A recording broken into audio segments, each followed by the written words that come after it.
everyone. I'm your host, Akansha Srivastava, and I have with me Bobby Pawar, who isn't just your average advertising guru. His personality can shift from sophisticated to delightfully quirky faster than you can even say madmen. So, Bobby recently announced that he'll be quitting the world of advertising after spending more than 3 decades career. That itself is like a storybook of creativity in advertising. So his ideas have not just sold products, but have also etched themselves into the cultural fabric of a society. Today, we have the rare opportunity to delve into the mind of this creative genius, to uncover the secrets behind his success, and to gain insights that can inspire the next generation of marketers and advertisers. So, first of all, thank you so much, Bobby, for taking out time for this interview. No, thank you. I'm glad to do this. I'll begin with a quick rapid fire round, Bobby. So, So, and I hope you just keep it rapid fire. oh yeah, I'll try. Man, I'm a fat guy. I will move slowly. So I do have one question for that. Like, how Yeah. do you get your quirky side so much? I mean, what has made you so quirky, and how do you put that into advertising? I don't know what made me quirky. I mean, it just maybe there's something in the water when I was conceived. God knows, man. I have no idea who I am. So does it help Yeah. you in advertising? Oh yeah, but I mean, you bring yourself and all the things that you're exposed to in life to the work, right? So yeah, I mean, it helps me think a bit off the wall, right? My brain doesn't like uh, has rarely ever walked the normal this thing. So I'll see something a little bit different in a situation, right? Uh, and expresses maybe a little bit differently. And all of us have the ability to do that, right? Because you you don't see anything, any part of the world, any situation in your life through your eyes. You see it through the lens of the experiences and your upbringing. And that's how you consume it, right? And when you process it and put it out in the world, express it as a joke or as a script for a commercial or a scene in a movie, right? It is processed through everything that you've gone through. And I keep on telling people that if you are not interesting as a human being, nobody will be interested in what you create. I'll begin the interview with a quick rapid fire round, Bobby. And Uh, yeah. what is one thing that you can't live without? Oh, writing. Absolutely. Without, I'll leave the obvious answers out, right? My wife, kids, family, yep, love, food, all of that. But the one thing I can't live without is writing. That's just who I am. Yeah. Okay. Uh, So who inspires you? well, everything around me inspires me. You know, from the poetry of the greatest poets, Neruda, Rumi, all the poets, great novels written, and pulp novels, Raymond Chandler, all these, right? Uh, it's the conversations I overhear in a restaurant, right? Because I mean, everything, there's a stories everywhere, right? Uh, every person has a backstory, or at least you can make something up in your own head. So it is, to me, the world is an endlessly fascinating place. Now, I used to be highly judgmental when I was much younger and say, oh, this is good and this is bad. This is like highbrow and this is lowbrow. To me, I mean, everything just like, yeah, it's a brow, and everything has its own beauty. And I'll take from it what works for me and discard the rest. Mhm. So which is your favorite book? Oh, it keeps on changing. What is It keeps that on book? changing. Um, I mean, one of my all-time favorites is it's such a freaking cliche. It's The Old Man and the Sea by Ernest Hemingway, right? Um, A lot of writers will tell you the same damn thing. But yeah, Yeah. it's such a great piece of writing, and I keep on going. Every time I feel a little cocky, I go back and read it, and it just humbles me. Like after 3 pages, I'm humbled. So if not advertising, then which career option you would have chosen? Oh, I've probably been, yeah, I don't know, maybe hustling something. I have no idea. Or yeah, I mean, I'm like engineering college dropout, and then I did English literature, so wasn't terribly qualified for anything. And uh, I did stand-up comedy for a bit. When I was a kid, I learned it. That well, I mean, I didn't suck at it, but yeah, I wasn't great at it either. But I So enjoyed now it. that you have time, would you be trying stand-up comedy once again? I don't know. Yeah, who knows?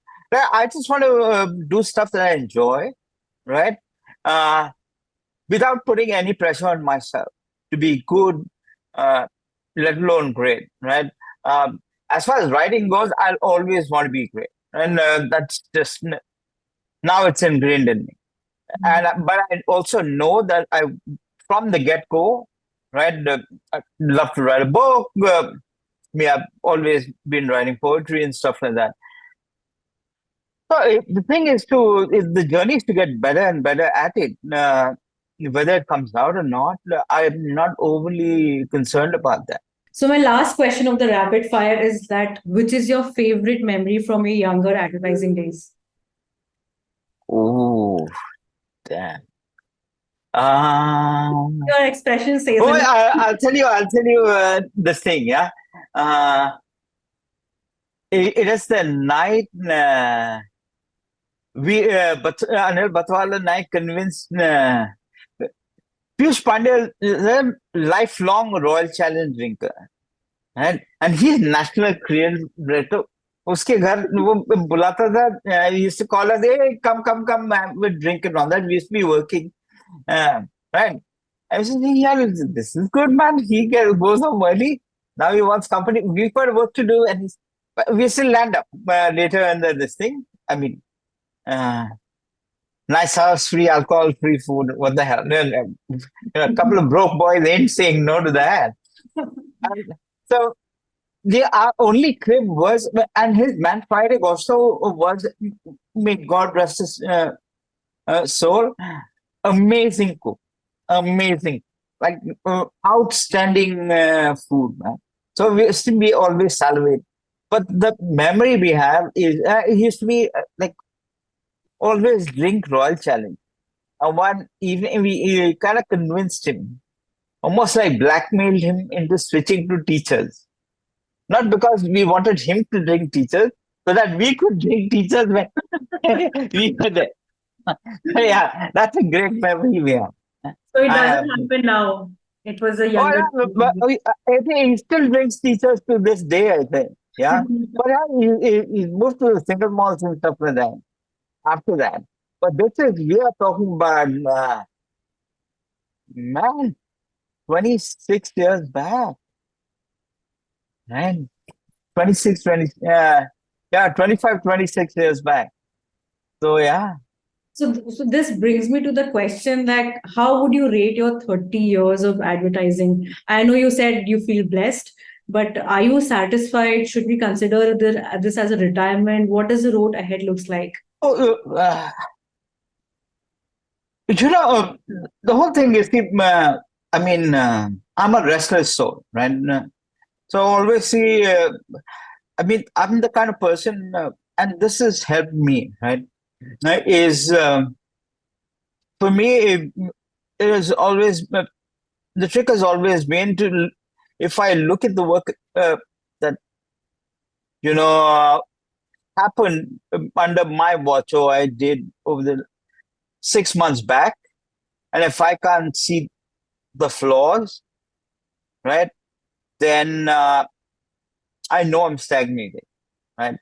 So I'm always like, and that's the journey, right? And you always see things, at least that's how I'm made. things that more things I could do, more things yeah, and things we could do to change the business and where I think the business should go, right?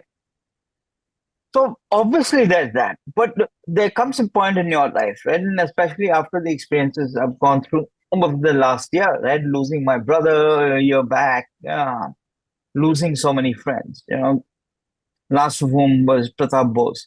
And you realize the things that you said you will do one day, that day is not promised to you.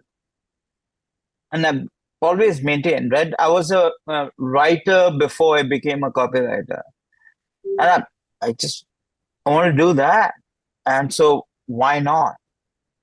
Uh, and so that's the kind of trip I'm on, right? Moving to my next question, which is about, like, I really want to know that what made you fall in love with writing, and how do you keep on upskilling yourself? And can one actually learn the skill of writing and storytelling, or it's a natural talent? Yeah. There are many questions in it. Right. I didn't fall in love with advertising, right? I fell in love with some of the great work that's done, right? Uh, Neil French's ads, stuff like that one saw on TV, you know. Uh, So in the beginning, and to be perfectly honest, I got into advertising without even loving it. I barely knew what the hell it was, right? Um, a friend of mine was getting into it. He wanted to be a copywriter, English literature graduate. I said, yeah, लिख तो सकता हूँ मैं, and I've been hustling daru with like writing love letters and other shit for people. So then I can write. I've been writing essays, not I don't suck at it, so I can do this. It seemed like a nice way to make money. Uh, my ambition was if I can reach 3,000 rupees a month, and we're talking about 1992. If I get to 3,000 rupees a month, that means my alcohol and my cigarettes are taken care of, and I'm good.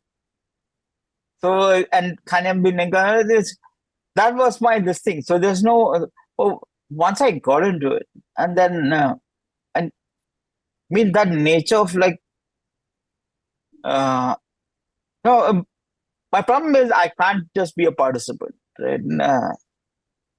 Um, and then like I got exposed to great work. I said, man, I want to do that, and that's what I fell in love with, right? The craft, it makes sense, the thinking, all aspects of it. I thought, why did they do that, right? How come they reached there, right? So I started studying this thing, and the only way you get better is by being bad. I sucked in the beginning. I was told to become an account, to give up writing. Yeah. Maybe account management or whatever would be better by my boss. I was told that. Yeah. Uh, my response was, I don't know, like I'm gonna do this. I enjoy it, right? Something in my heart sings when I see great work, right? And I know I couldn't hit it all the time, but I knew when I'd hit it, right? Sometimes, and my whole thing was like, hey, how do I do it more often, right?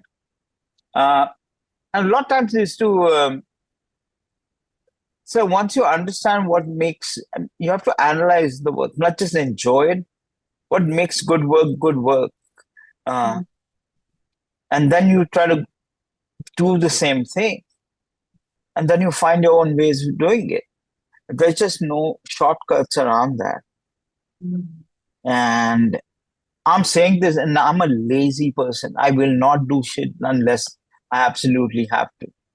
Uh, So, but and there's just no other way to do this. But how do you go about upskilling? Like you just mentioned that. Oh yeah. You go about upskilling by firstly you do that by all of us as creative people, right? As human beings, we have our comfort zone, right? You say, oh, that's my comfort zone. right? You become really, really good at your comfort zone first. Yeah. And then say, man, I'm going to push outside my comfort zone. My comfort zone was writing print.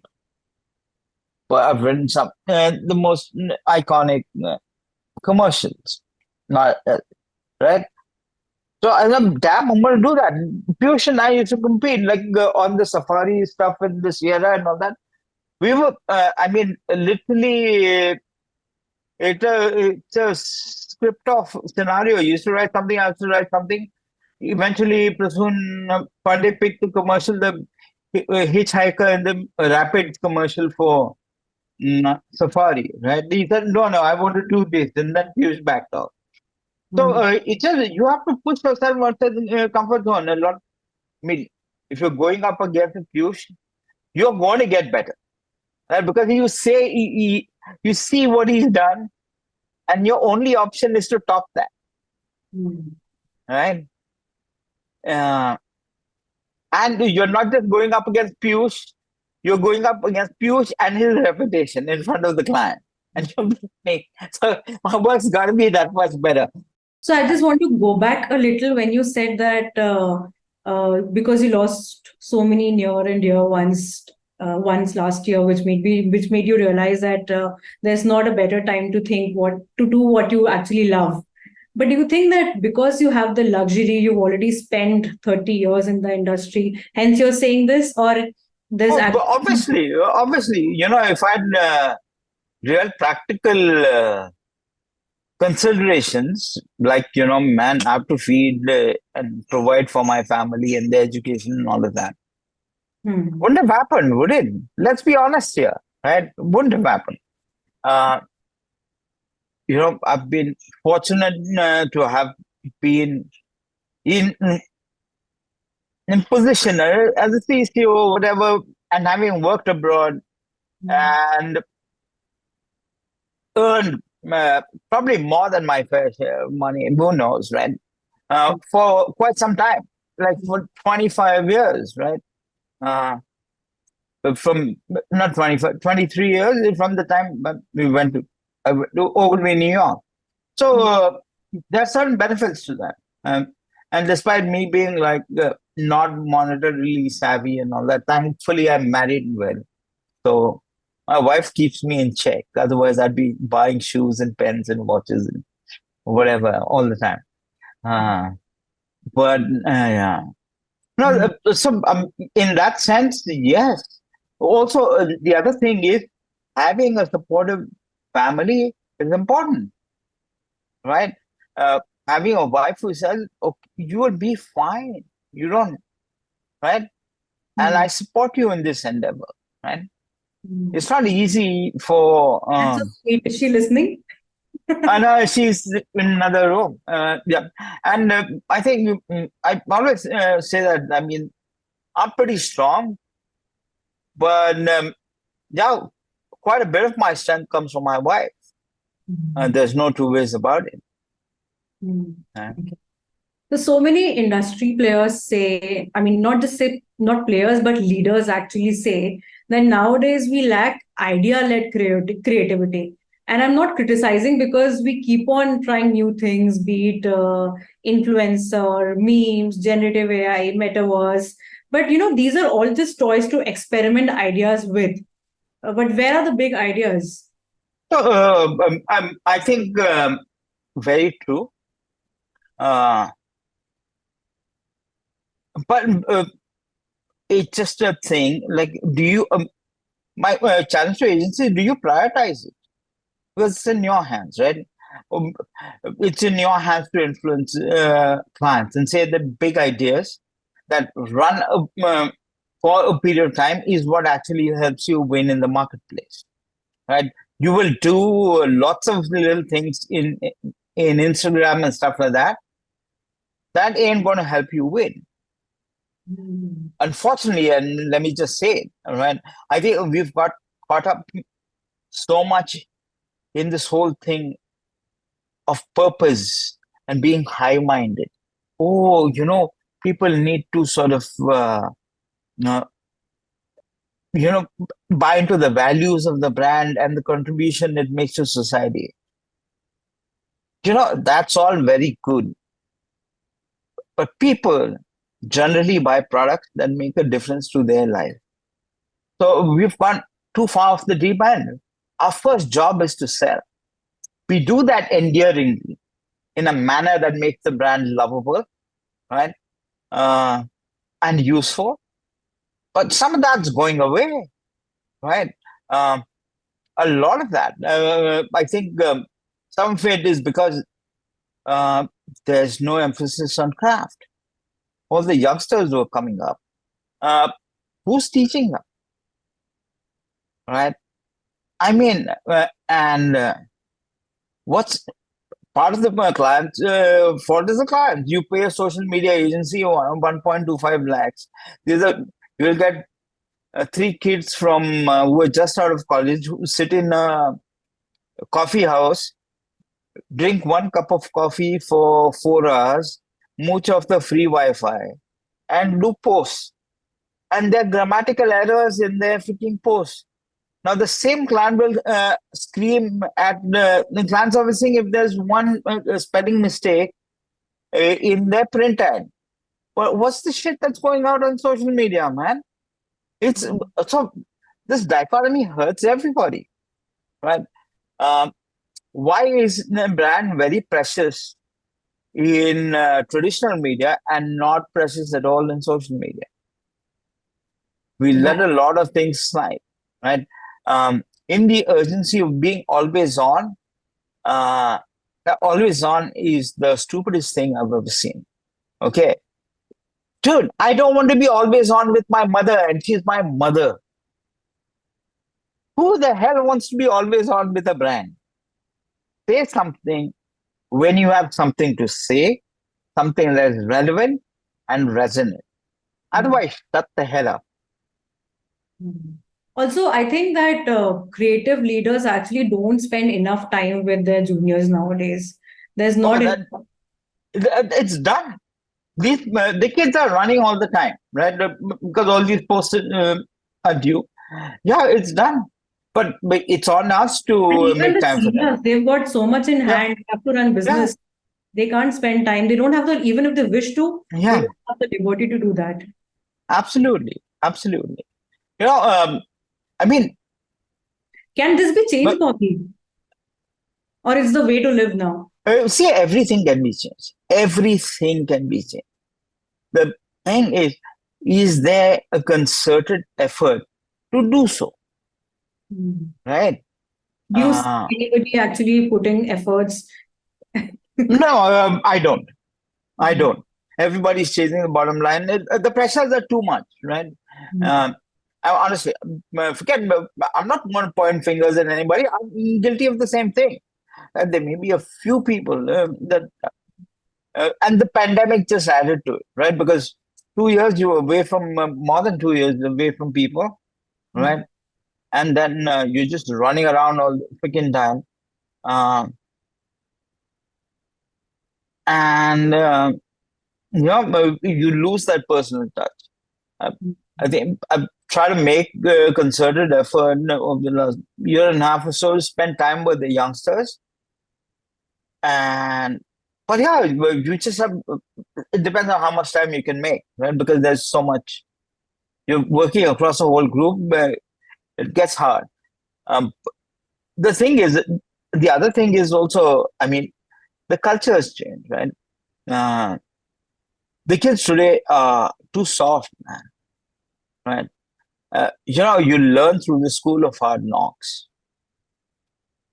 It's not easy here that your work is not nearly good enough and what you can do to make it better.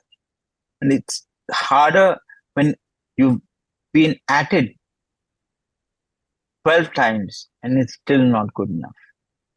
You dust yourself up and pick it up and go at it the 13th time. A lot of these things, they'll just go complain to HR. Well, it's everybody's life. They're welcome to do what they please. But, you're never going to be good if that happens. right? And the consequences is you will be made redundant by AI, right? Wow. Uh, the people like me, like I've been asked by people, does you feel threatened by AI?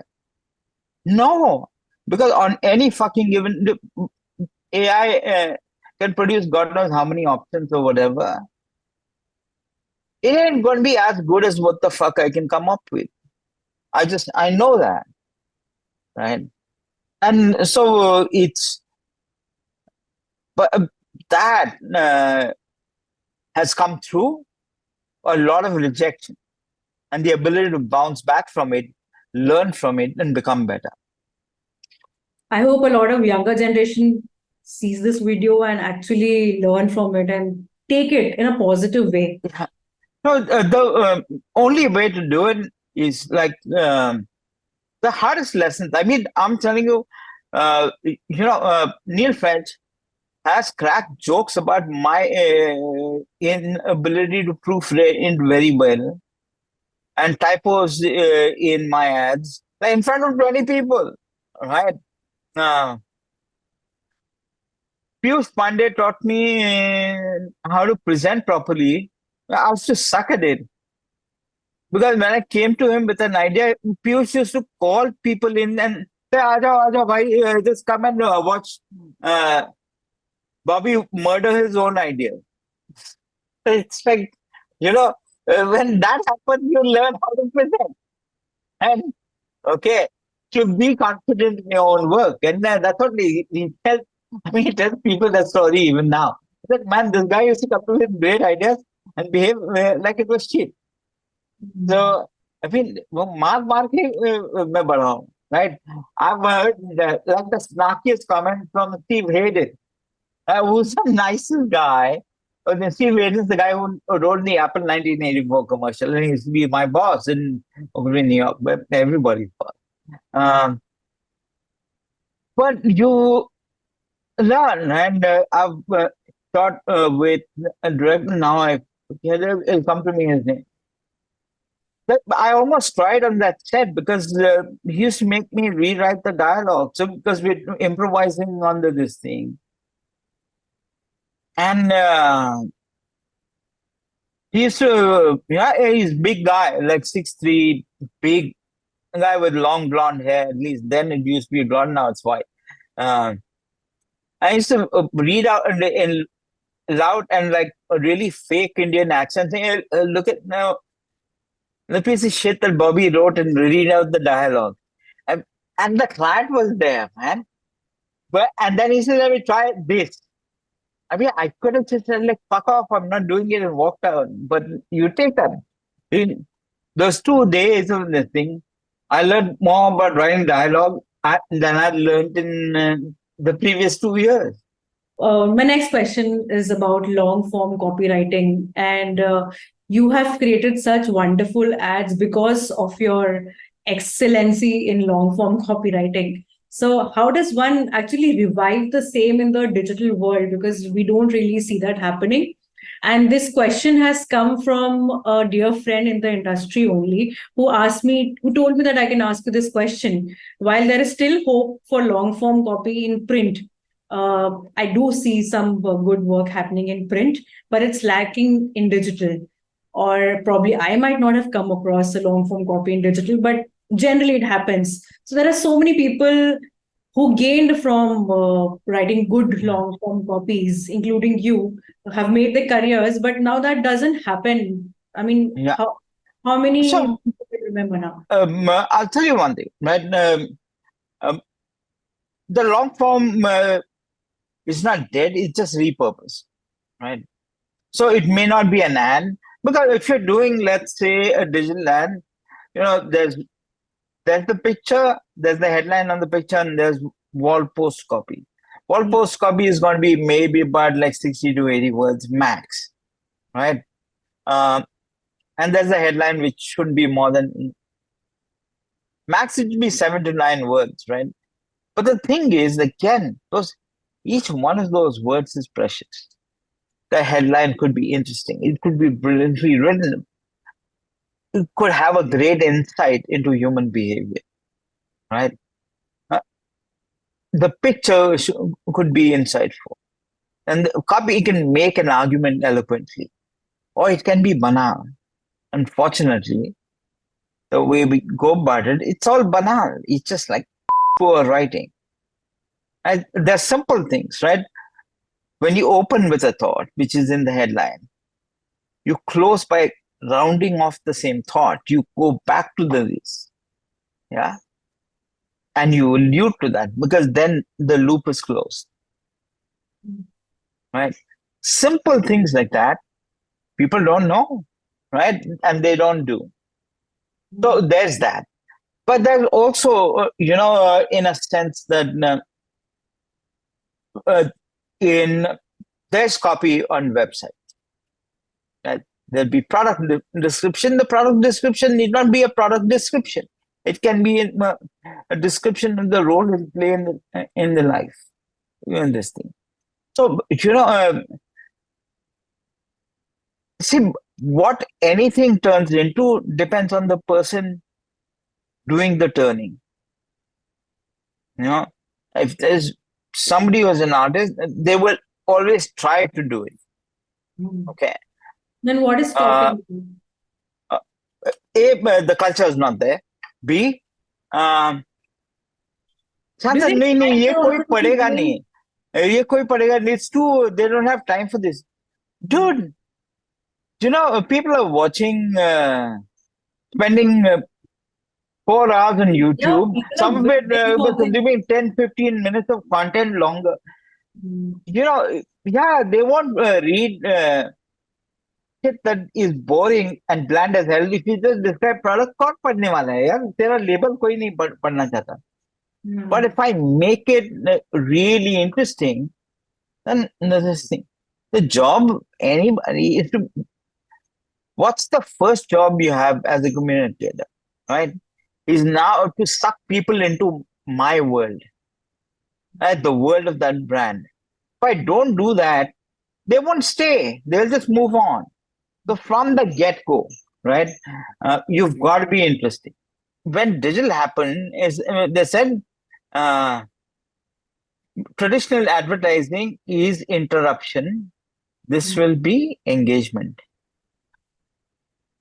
Digital, by and large, has multiplied the interruption because it just most of it's not engaging, right? That's because it's not that it's the medium's fault. There's never any medium's fault. You can't say it's the canvas's fault that the painting is bad. It's the painter's fault, no?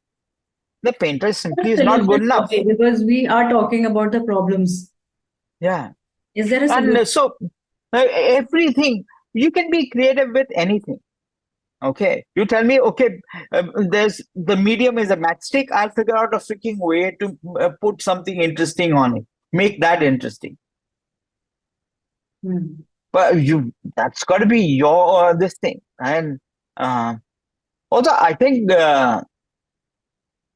to a certain degree, we've become more interested in the art of the case study, video case study, than the idea itself. Right? It's become, I think it's, it's an epidemic. That's got to go, man. So this can be a whole long discussion, but let's move to the other question, which has come from my heart. Do you think that the industry doesn't celebrate Hindi copywriters as much as it celebrates English ones? And I see this, keeping apart Prasoon Joshi.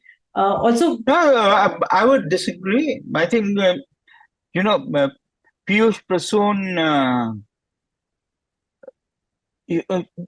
Kino has written. I mean, a lot of the work I've done is in Hindi, right? The films and all that may not be print. Back in the day, there was Kamlesh Pandey. It was true, but from the these are a few mid to late 90s, I think the change has happened. It's happened for sure. Now, they may not. People may not be as famous as this thing. There is also Nitin Tiwari, no, the guy who directed Dangal. What's his name? Nitin Tiwari. I, uh, These are the from Leo names Burnett. from a long time back. People who have made a mark for themselves in the industry. Yeah. So right now, these people need to do, unless you do famous work, you won't be. No. What is that one thing that you wish you could have changed about the advertising industry? Oh, you know what? I think the one thing I wish I had changed is that the breaking up the agency into media agency, creative agency, direct agency, all of that, because we fractured the ownership of the brand, and that's why we fractured the value that we brought to and this thing, right? We were still brand stewards, and now we have become brand waiters. So, one last question that I have is that do you see any? Do you see in the future, or do you see some people currently in the advertising industry who could become the leaders of an industry, and you think the future is in good hands? Oh, I think there are lots of great people. You know, my Raj Deepak Das is. I mean, I'm not saying that because he's a friend. I think he's really good. Harshad Khanna, Sukesh, PG Aditya, right? There are bunches of good people. Akshay said he's one of the ECU. I like his work. The kids who they aren't kids, but who did Cadbury, talented, got a bunch of good people. And I'm sure we'll be hearing, but some more people as well, right? So there are good people in the business, right? Prajato has started his own agency. Raul Matthew is a good guy, right? At DDB. So yeah, I think but there are people who will do good work, right? And are doing great work, really good work. I wish. I mean, storytelling wasn't as out of the wind. Was still mainstream. But yeah, that's a different thing. They're doing different kinds of work, and maybe the times call for it. But what I'd say is that storytelling will always be number one, no matter what you do, because people have always been into stories. Thank you so much, Bobby. Thank you taking out time for this one. I hope Happy to do it. People watching this interview learn so much from it, because I have personally gained so much. That You're very kind to say that. Yeah. Thank you so much, Bobby. Take care. You have a great evening.